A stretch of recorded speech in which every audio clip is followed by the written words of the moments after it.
Assalamu alaikum everyone, it's me Zamzam Saqib here and welcome back to Zamzam Food Delights। अगर आपने अभी तक हमारे चैनल को सब्सक्राइब नहीं किया तो सब्सक्राइब करें और बेल आइकन पे क्लिक करें ताकि आपको डेली अपडेट्स मिल सके। आज मैं आपके साथ ब्रोस्ट की रेसिपी शेयर करूंगी।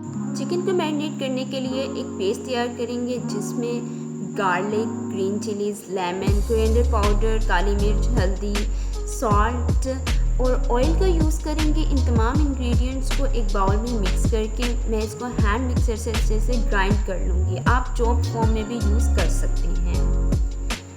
आफ्टर दैट इस मिक्सर को हम चिकन पर अप्लाई करेंगे और अप्लाई करने के बाद इसको 2 से 3 आवर्स के लिए रख देंगे। आप ओवरनाइट भी रख सकते हैं।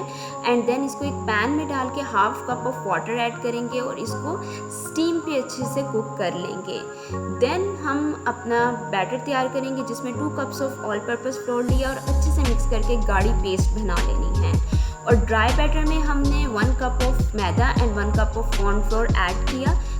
स्टीम चिकन पे सबसे पहले ड्राई बैटर को हम अप्लाई करेंगे, कोट करेंगे, फिर इसको बैटर में अगेन हम कोट करेंगे एंड देन अगेन इसको ड्राई बैटर में कोटिंग करके फ्राई कर लेंगे। लो फ्लेम पर आपने इसको फ्राई करना है। आप देख सकते हैं कि गोल्डन ब्राउन कलर आ गया है and it's looking so delicious. ये रेसिपी बनाने में बहुत आसान है और बहुत ही टेस्टी है। आई होप सो कि आपको पसंद आई होगी। अपना फीडबैक कमेंट बॉक्स में ज़रूर शेयर करें, चैनल को सब्सक्राइब करें, वीडियो को लाइक करें। Thank you.